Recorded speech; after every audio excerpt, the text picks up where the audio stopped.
انا مش عارف اقول ايه يا جدعان. حد يقول لي وفهمني التحكيم في الدوري المصري ماشي ازاي؟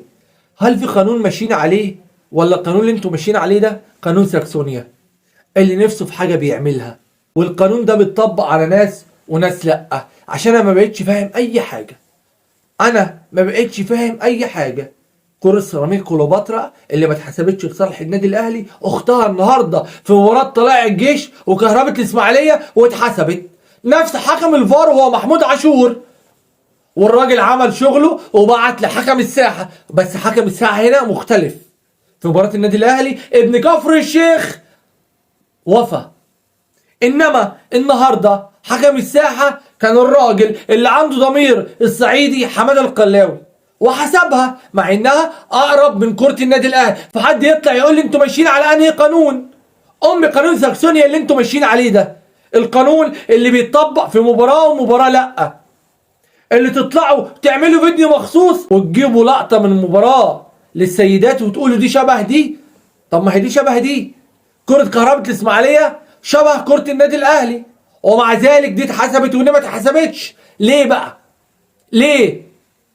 انا دلوقتي فهمت ليه. عشان الدوري موجه لمين؟ للي بيستفاد من التحكيم، للي حابب التحكيم المصري. معروفه انتوا حابين التحكيم المصري، فخلاص في خطه معموله. ما هو ما ينفعش اروح اجيب تحكيم اجنبي، ما الخطه هتبوظ. وقعوا النادي الاهلي بسبب التحكيم المصري، وعلوا فريق تاني هو فريق نادي الزمالك. انا اجيبها لك صريحه، خلاه يستفاد بالتحكيم.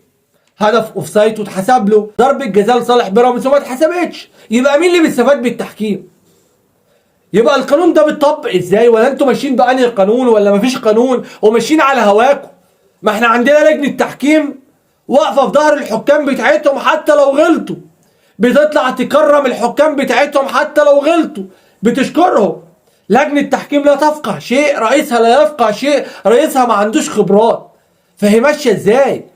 حد يطلع يقول لنا ماشيه ازاي؟ احنا عرفنا ان الدوري موجه، واتاكدنا ان الدوري موجه بعد مباراه الزمالك وبيراميدز. بعد اللي حصل في مباراه الزمالك وبيراميدز، فريق استفاد من التحكيم، فريق كان حب التحكيم المصري فاستفاد منه. بس لو عندكم الجرأة، لو عندكم ذكر في اتحاد الكورة، اطلعوا قولوا ان الدوري موجه. ساعتها هنرتاح، ساعتها يحصل بقى اللي يحصل في المباريات. ما كده كده خربانه، كده كده الدوري موجه. عرفتوا بقى مين بيستفاد بالتحكيم ومين ما بيستفادش بالتحكيم؟ الايام والمباريات والحكام نفسهم هم اللي بيوضحوا لكم كل حاجه. فحد يفهمنا ماشيه ازاي عشان نرتاح. قانون ساكسونيا يا ابو الصحاب. بس كده، يلا سلام.